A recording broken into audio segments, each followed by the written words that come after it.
Okay, welcome back to the Michael and James Show. How was your Thanksgiving, by the way? Didn't we talk about Thanksgiving already? Well, we talked about it beforehand, but how... Last week we talked about Thanksgiving and what maybe traditions and what you like. Actually, it was how very, was yeah, it? You're right. How was it? It was very nice. I loved it. Well, because, I was with friends. I was with my friend Laura and her family, who was, they're nice to watch and be around and observe. Did you eat turkey? Oh, of course. I ate turkey. I ate stuffing. I ate Brussels sprouts, which I don't like, but I don't know what they do to theirs, but they put some hocus pocus on it, and I like it. Oh, and then her son made this apple pie. Oh my God, it was delicious. I don't know what I homemade apple pie. Yeah, homemade apple pie. Good for him. Okay, I hate apple pie. This apple pie was delicious. Voila. Delicious. So, Laura, fabulous. And That's her house, very sweet. And her house is always so well decorated for the holiday. That's so nice. Yes. We didn't go to Texas. Hubby and I stayed home, and he's a challenge, because he's vegetarian, he's gluten-free, so what the fuck am I going to make for Thanksgiving? Cardboard boxes. Exactly. So I made the most incredible cardboard box you would ever want to set your teeth into. I made some creamy polenta. Uh-huh. And we ended up frying it in these cubes, and it was delicious in a lemon aioli sauce. And then I made some spicy red beans to kind of go, kind of like a beans and cornbread thing. And then I made sliders for myself. Mm-hmm. And are they the same sliders I had the other day? Yes, and then the leftovers, I made some more. Actually, I went and got another package of them. I would say it was good. I enjoyed it. They were good, yeah. Well, you spiced that up, didn't you? Of course, I turned up the volume and spiced it up. Yeah, but the best thing, which you didn't get any because we devoured it, was the pumpkin cheesecake with a dark chocolate cookie crust. It was from those gluten-free Tate's cookies. Oh, yeah. Because you could basically pick any gluten-free cookie and make that your crust for the pie. Oh. Isn't that smart?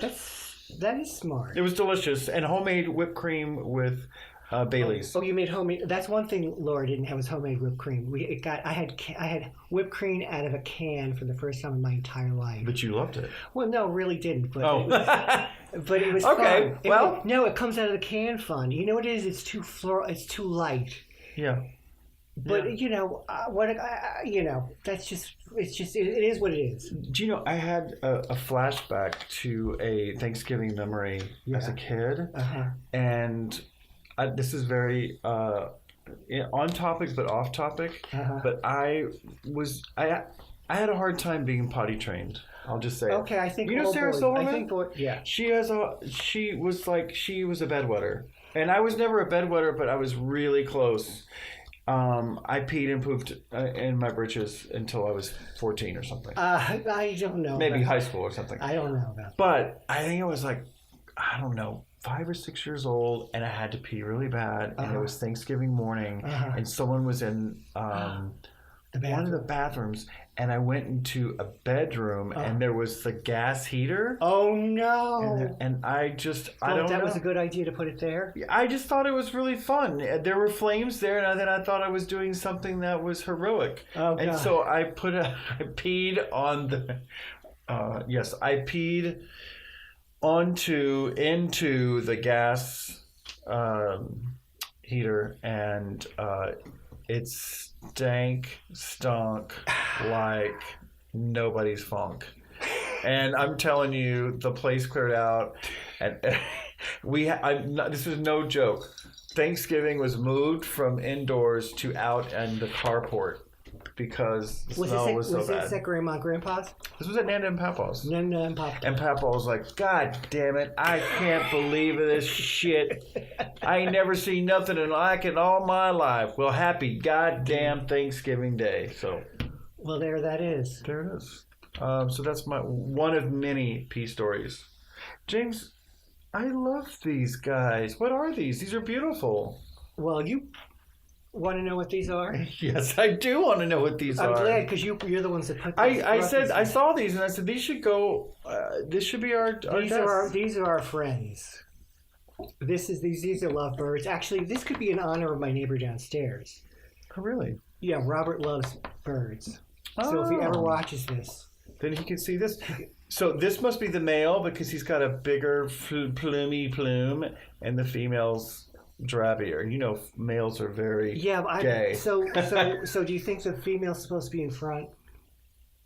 Oh, I don't know. Who's in front? I don't know. I don't know if there's a because he's following her. Oh, okay. Well, you know what? We look awfully dapper, don't you think? I believe We're both wearing hats. I know. And we're very school oriented. We're school. I came straight from work. And which is school for him. So this is my official uniform. But you look mighty dandy. Thank you. Yeah, we're a dandy pair. I think today we were going to talk a little bit about, Thanksgiving is full of all kinds of hits and misses and often leave. Actually, most of my scars, we're going to tell some stories. Scars. Okay, I've got one. Yeah, scars. Okay. Scars. Most of my scars are on my hands and they're from Thanksgiving. From doing the prep because I begged to please let me cut. Mm-hmm. And I always cut myself, and it was always preceded by someone saying, "Don't use that knife. You're not cutting the right way. You're going to end up cutting your hand." And then I'd cut my hand, and then the next, few hours, I was trying to hide it, and blood's going everywhere, and I was wrapping it. Okay. See, I was never interested in doing things like that because that was very manual. Well, I know culinary manual. Yeah, no, I mean because I'm not. I can tinker. Food. I'm not a foodie, so I expect it just to show up on the plate and it's fine. So yeah, I have nicks here and there. Oh, scar stories. Do you have a scar? Actually, I have a scar from when I was in my 20s. I had just moved into an apartment with my ex. And I was washing a glass, and I put my hand in the glass to wash it, and it cracked, and it broke open, and it gave me this big, huge slice. And so as a result, blood went everywhere. Oof. Okay, so make a long story short, we go to the hospital. The hospital does its thing. They had to do stitches on the inside and the outside. You really can't see it now much. Let me take off my glasses and see. Well, not the, what is this? Looks like it's pretty hard. That's part of it. It went like a C. Wow, it looks like they did a skin graft. Well, I basically did a skin graft on myself. Oh, Jesus. I took the skin off and I replaced it because that's how big it was. Because I went like this and I took it off. So we get home from the hospital at probably 12 midnight, and the kitchen looked like a crime scene because by the time we just left with all the plates and stuff, and the water had made the blood, it was everywhere. It was everywhere. It looked like a crime scene. It looked like somebody killed me or us. It's a damn good thing no one walked in. That's frightening. Yes. And then I have another scar from... actually, when I was a child, I put my finger in a door. And for some reason, for years, this finger was crooked and it finally straightened out. Over time, it just straightened itself? It straightened itself out. But it was like 20 years before it straightened out. I thought you were going to say you put your finger in a light socket. No, I never did that. And I never ate lead paint. I was told not to do. So did you stick your tongue on batteries? I did do that. On those, whatever those... 9 volts? Yeah. Yeah, I did do that. Why? Yeah. I don't know. I don't either. Everybody else was doing it. Yeah, they were. Yeah, Stupid stuff. Mm. Are you I have a question that's kind of serious. We're not supposed to get serious here on this show. Yeah. There's another show maybe we're supposed to get serious on. Okay. Are you how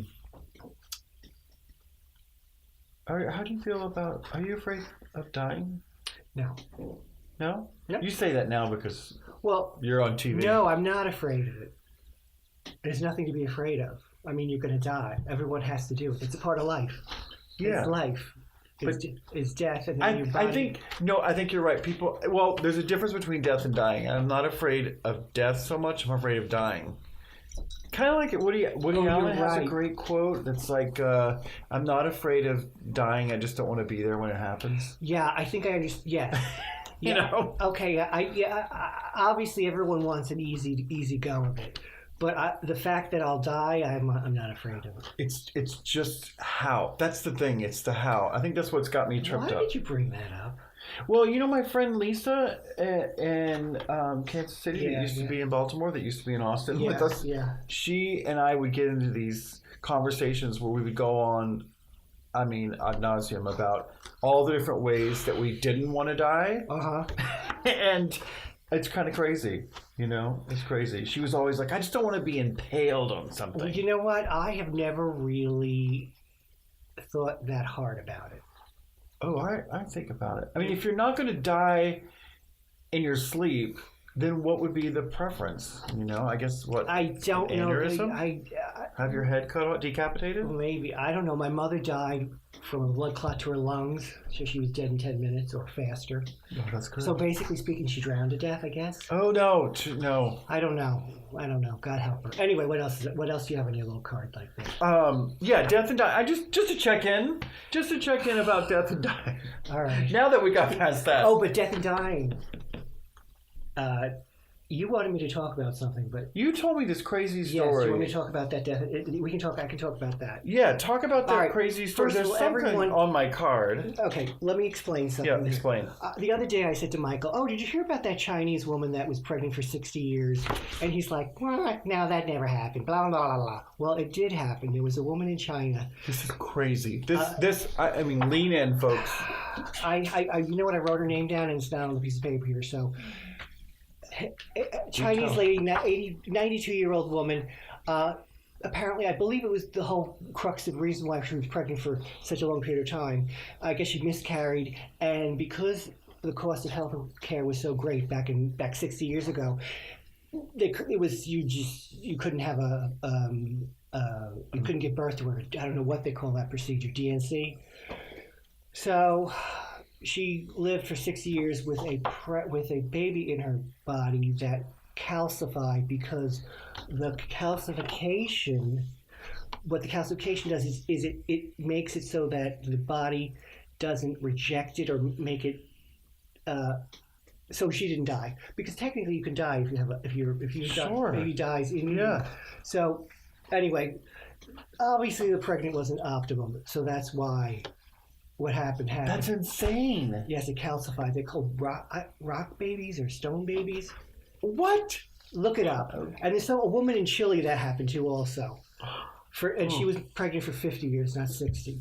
That's insane. Yeah, but this is like 10 years ago. This was the news, and I can't believe you didn't hear because it was like I miss a big chunk of the news sometimes. I understand. Now and again.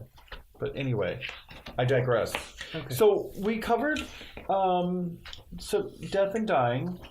You don't have any more scar stories? Well, I just have a scar here from hitting the coffee table like You have every a time. very pure body, Okay. unmarred. Yeah. Well, no, I'm not really marred. No. Well, Have you had surgery?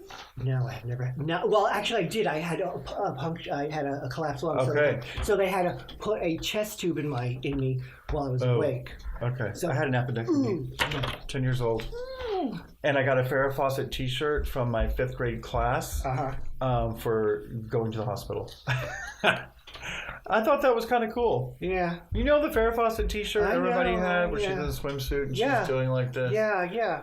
Yeah. So I got that and some notes from my classmates when I was in the hospital. Oh, I was perpetually sick in kindergarten, and I've got a flying carpet that the kids made me, and I still have it from 50 years ago. A flying carpet. Yes, it's this long roll of paper with pictures on it. So maybe I'll have to find that. That's sweet. 45 years later, I still own that. That's It's very probably- sweet. I'll have to bring it to the studio. As you see, we're back at Studio 2C because they wouldn't let us turn the lights on. We had some lighting issues.